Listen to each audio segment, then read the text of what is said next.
Hello, Afro-Latino world. This is Candace. Um, Again, we've got a very interesting and we're very excited to introduce you to a very dynamic guest of ours. Um, we have with us in our presence Dr. Leslie Best, historian, an educator, and author of the Afro-Latino, A Historical Journey. This we thought would be a very groundbreaking work to introduce to our community since it talks of a dialogue between both African Americans and people of the African diaspora, especially in Latin America. So thank you very much, Dr. Best, for being with us today. Well, thank you very much for inviting me. I'm looking forward to this interview. Yes, it's very much a pleasure. Um, so before we begin, why don't you start with telling our community about yourself? Well, like you said, I'm a retired educator, an author. I'm also a wife and a parent. Mm-hmm. But I also like to say that I'm a world traveler. I love to travel the world. I love to see interact with various cultures, and especially those of African descent. So I'd like to say that. And also, my focus is on African people of African descent. All of my writings, I have 7 books that I've written, and they are based on Afrocentric themes. So I write nonfiction books. This is my mission. My goal is to inform, motivate, and inspire. Okay. Various experiences, most of my life experiences have been in multicultural environments.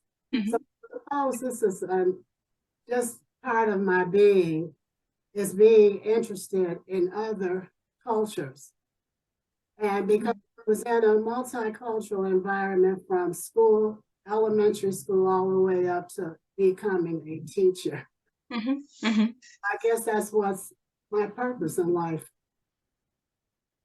Thank you. I'd like to say one more thing. Presently, I'm working on a book now regarding the African kingdoms, the ancient African kingdoms. And this is prior to the transatlantic slave trade. This when they were involved in the trans-Sahara trade. Oh, okay. They were very wealthy kingdoms. Well, then it sounds to me like another interview will be in order. The people that we interview, especially the authors that we interview, is who your ancestors are in your field. So who are the people who come before you, who inspire you to do what you're doing today? Well, I would have to say my mother was an avid reader. She kept books in the home, historical books. She enjoyed reading biographies and books pertaining to Afro-centric people all over the world, the Fiji Islands, which I was able to visit. Well, mother has inspired me to travel, to see the world. My mother has inspired me to embrace my African culture and to embrace all people of African descent. And so she's my biggest hero. She's my biggest inspiration. And I remember even as a child, as far as watching television, it was always a historical program or a documentary, or it was a discussion program where they were discussing my heritage.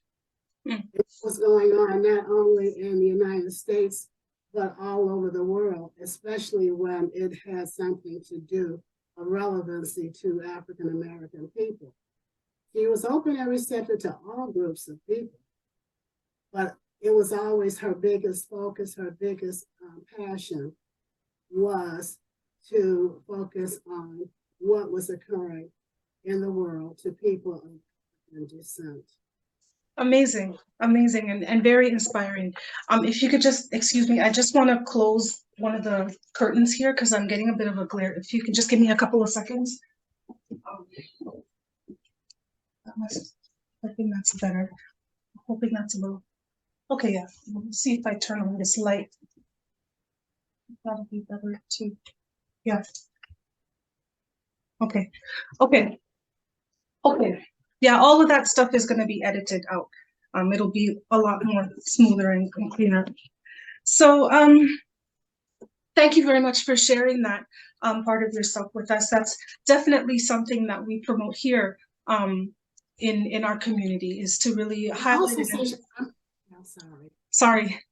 No, what did you want to say? What did you want to add? I'm sorry. Oh, okay. Yeah, I just wanted to say that's something that's very much in alignment with what our community is trying to do, which is to really foster pride in our African heritage and in our African roots. So thank you so much for sharing that and inspiring us in that way. So very curious to learn what it is that led you to writing this book, that led you to creating this book. If you could share with us. I had numerous experiences through my life, beginning when I was in elementary school. And as I said, I lived in a diverse community in Chicago's Hyde Park area. Barack Obama his home is in this area now. And so it's where the University of Chicago is located. So there were people from all different ethnic groups, all races. But in my classroom, I was in a Catholic school. In my classroom, we had children represented every country. But there was one child that was from Peru. And I always remembered her. And her name was Pilar Jimenez. And I'm sure my mother remembers her because I talked about her all the time. She stood out. I mean, we had people representing different countries. But from Peru always stuck in my mind. That was my first experience. And then I saw the movie Black Orpheus. And I was just so excited about seeing Black Brazilians. Because that thing was blonde, blue-eyed, Brazilians, and seeing Brazilians. And actually, I have a video of it. I had to keep a video to show people when they visit. And I was still a child when I saw this movie. And then also, as an adult, when I started teaching, I was assigned to a Hispanic Latino community. And most of the students that I taught were of Latino background. This particular school was half pretty much Polish, and the other was Latin. And then what made this school so special is because there were children from other countries, not just Mexico or Puerto Rico, because I'm in the Midwest, and so that's what we're basically exposed to, Mexicans and Puerto Ricans. My class, I had a student named Rogelio, and he was the only Black person, other than myself and a couple other teachers, that were Black, but he was Hispanic. And he was a little child in first, second, I had him for 2 years. And he was like not given much attention as far as his peers were concerned. They sort of, ignored him. And I felt my heart just kind of ached because he was being neglected and avoided. So one of the Hispanic teachers, for some reason, I would associate with them, like in the lounge or I don't know, in that way. And they would tell me different things. They would confide different prejudice that they had within their community. So they told me, well, if Rogelio went to Puerto Rico, he would never be accepted because he doesn't speak Spanish. They told me he would have to speak Spanish before he would be accepted. Now, my students were bilingual. In my classroom, they were bilingual, so they all spoke English, but they also could speak Spanish. So that kind of, understood in a way, so I had encouraged the mother to teach him Spanish. So that was one situation. I was always on the defensive. Every time I want to say something too about him. If I heard other teachers saying something, one time I heard a teacher say, well, Rogelio, he doesn't even know the Black national anthem. I said, well, he's not Black, he's Hispanic. And there were no other Black students in the school, so why would he even know it? But I mean, they were just trying to find something negative to say about him. But then it was a teacher. We had a festival, and it represented all these different countries.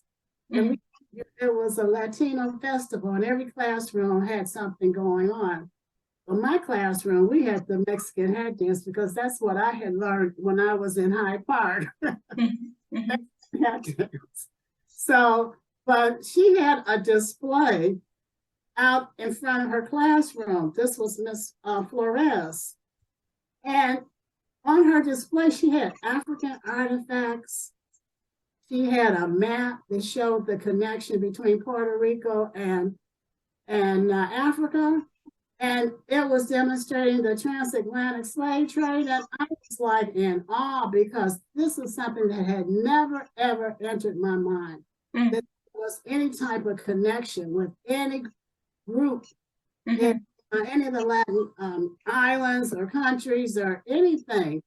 So, you know, I said, wow, you know, this is really interesting. But that was to the extent because at this point I was doing so many different things. And it was just continuous. And then when I left this particular school, I went to another school. And half of the students were Hispanic and I was assigned to these schools. Now it just happened by fate. So I was assigned to another school, and this school was half Mexican and half African American. And so this was an administrative position. So there were a lot of problems that were going on in the school, a lot of complaints about lack of parent involvement, et cetera. So I requested I filled out a proposal for the community college to come into the school to give GED classes and ESL classes, English and second language. And so it came about, and they started having these classes during school time, so they would not miss time with, from their children. Many parents, they loved it, and Americans loved it. But again, I seem to have been surrounded by the Hispanic parents. So they would tell me too about their different prejudices that they had amongst the Mexican community. So it was one particular situation where it was this really cute little girl, and she had little short curly hair. I guess her mother kept her hair cut. And she had a sibling that had long, light colored hair, maybe brownish blonde or whatever. And so she always made over this other one and ignored the one with the dark hair. And I was asking, like, Mr. Vantas, I said, why is the parent, treating the other child the way she's treating the other student or her other child? And she was telling me that that's what they do because they prefer the child that looks more Spanish. And so that was something, and they would tell me different things. Sometimes the husband would leave or something if their children didn't come out right. So, but during this time period, ironically, an exhibit in Chicago, and the name of this exhibit, it was a traveling exhibit, and this exhibit was at the Mexican Museum, and it was the third root of Mexico. And so when I saw that, I rushed to this exhibit because I had gotten all these other signals, and plus I wanted to know more. I went to and that's when I first found out about Yanga. And, there were different exhibits, and he gave presentations. I think it really was for teachers, the first, because this was like the grand opening. And so I said, this is fascinating. I still have the brochures and things that I kept, momentums from it. But it was very interesting. And I took someone with me because I said they wouldn't believe it. If I told them, they wouldn't believe it. So that they did have this third root. So that was one situation. And then one of my Mexican parents, she always told me to watch this movie, Chica. It was on the Spanish channel. Mm-hmm. Mm-hmm. And she said, because I always had a problem with learning Spanish. Everyone would try to teach me Spanish. All the parents would try to teach me. The students would try to teach me. And also at this particular school, I had a Spanish speaking assistant. Mm-hmm. You know, she could translate and the parents would translate it. You know, it was really a great environment. So I started watching Chic and I enjoyed that too. But then that was a connection with Brazil. I had the, Mm-hmm. also with Spanish. Mm-hmm. So basically, I decided with all of this information I was getting, it was time for me to start investigating. And especially after I saw someone on a cruise ship that I was on, and he was Black, like me, and I asked him, he was speaking so fluently, and because I had asked others, I would see periodically on at this area where my other school was at, it was in basically a Hispanic community. The one I was telling you about, Dr. Miss Flores and all. Mm-hmm. And periodically, when I go to meetings, I would see some African American appearing people speaking Spanish. But when I would ask them, well, what country are you from? And they act as if they were insulted if I would ask them. So I started asking. But when I was on the ship, I saw this young man, and so I asked him, and he was being pleased that I asked him about it, and he told me what country he was from, and then he started telling me all of these other countries because my knowledge was so limited as far as Puerto Rico, Cuba, Mexico, and then he started telling me all of these other countries, and so I said, "Oh, this is something I need to research. This is so interesting." Mm-hmm. I was interested in history, and all my life. And so in Afro-American history, even African history, and then after connecting it with the transatlantic slave trade, because Flores, I said, and then this man on the ship telling me they're in all these other locations, Mm-hmm. I had to start a journey. Mm-hmm. This book is my journey. That's the reason why it's called the Afro-Latino, a historical journey. And what I did is I took each individual country, wrote about each one, because each one has their own unique situation. So that's been an exciting experience for me. Amazing, amazing.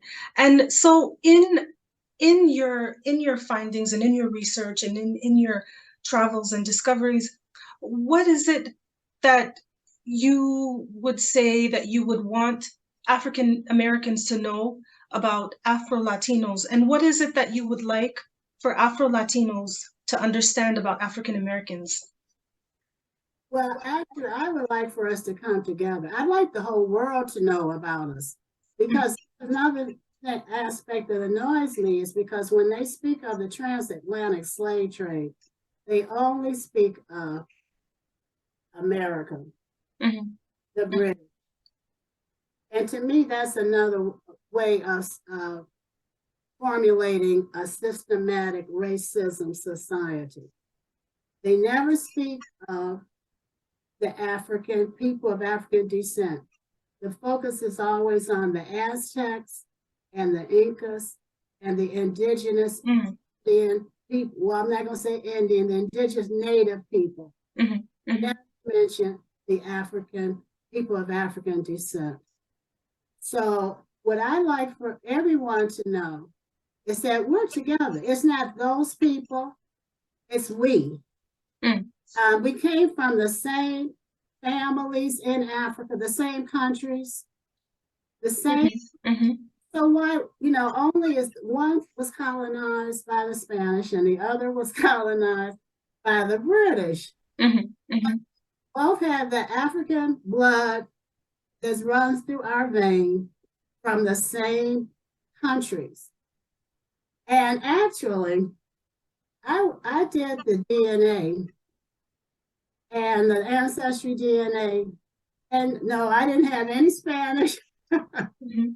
But all of us have some kind of European and others in our DNA. Mm-hmm. So I was thinking, I said, well, there's a section where you can decide on what city or state or country you want to see if someone connects with you. So I typed in Puerto Rico, and I had ancestors that shared my African DNA. I typed in Mexico. I had, Wow. it shows what the DNA, what you connect, what you have in common. Mm-hmm. Mm-hmm. My ancestry DNA. Mm-hmm. Mm-hmm. It's like four different countries. Wow. Dominican Republic. And so and that was just something that I decided to do a couple of weeks ago. I didn't think it, I said, now I'm saying that we're connected with our, yes. I said, well, let me see if I can get some documentation. Mm-hmm. Mm-hmm. Yeah, and I printed the slips, and it shows all of the African countries that we're connected to. Some have more than others, Mm-hmm. Mm-hmm. Mine has more than others, but it's just so interesting to me. And so that's the whole gist of my book, is that I want people to know that we're one people, we're connected. And I like that the aspect of the slave trade and the transatlantic slave trade, I like for that to be incorporated. And when we're talking about it, it's not, we're side by side.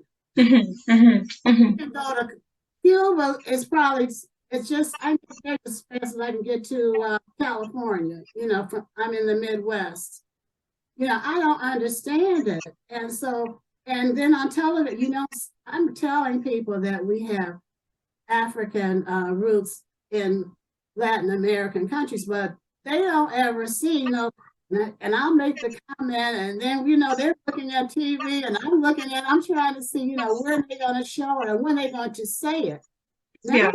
People will claim the Afro-Latino. They'll say the Afro-Latino, but none of them will say that they were part of the transatlantic slave trade. Some may say it's because one of their parents were African American or Black, and their mother was. Mm-hmm. But none of them will say that they were product of that transatlantic slave trade. So I would just, not so much just that, but I would like to see all of us come together. And I think they try to divide us, because when they divide, they conquer. Yeah, yeah. And they're causing this conflict between us. And most African Americans, they're just oblivious. And like I was oblivious to it. And probably even the Afro-Latino, many of them probably do not know that we actually have a connection. But we do. Mm-hmm. Are there any sort of little tidbits you can give us in terms of cultural similarities, maybe historic similarities between the African American and Afro-Latinos that you can share with us that you've noted? Well, basically, you're at an advantage with, as far as the African culture. This is something that we lost. The British took our African culture. I mean, we have some things, natural things, that the rhythm and all, because I can anywhere in Latin America, whatever I can move and groove with them and whatever. And they have to ask me, where I'm from and what language do I speak. It's certain things that are African that we have no matter where. But what I know is that as far as the culture is concerned, it's the rhythm. It's the soul. That soul is in everything that both of us do. And fortunately enough, you have that, you were able to maintain more of your culture, the Spanish, because slavery was nothing new in Portugal and Spain. It was historical, even from the biblical periods. And it wasn't just a Black thing, it was just part of cultural. Yeah. Different laws and rules and things that they use that were more liberating than with the British. So and by them being Catholic, they were able to, you're able to infuse a lot of your culture. So, I just think that communication is important, and I'd like some more of visuals being out there. Yeah. It should not just be within your community. We should see that. If they say something, even when I'm looking at the Afro-Cuban dance, then very seldom do you see anyone that, I know they are because I know of the mixture. And we have, our people have mixed heritage. We have all shades. I have all shades in my family too. But we just automatically, we've been conditioned to think that we think more of the Spanish and the indigenous Indian more so than we think of the mix. I can see, I know he has some African ancestry, but most people won't see that. And so that's, those type of things. But I think we need to see more visual, and we need to be able to communicate more and not think them and those. It's we. We're the product. We are the product of the transatlantic slave trade. Yep. True. It's true. So I was just notified by Zoom that we have about 9 or 8 minutes left. But this was a very fulsome interview. Thank you so much for all that you shared with us today. Definitely, I think that this book will do a lot, or is doing a lot, towards bringing dialogue between both cultural communities, making more connections. Definitely a very educational and very enlightening. And so I very much encourage this community to go out and get this book. We actually, this interview will actually be part of our book giveaway that we'll see who the lucky person is who will have a copy of this book. But definitely, we highly recommend this book. This is an excellent resource to fostering community and connections between these two very dynamic and very beautiful cultures. So thank you again, Dr. Best, for sharing with us today and for being with us today. And I look forward to meeting with you again for your future works. Well, thank you so much, Candace. I enjoyed being able to speak with you. I left the trail.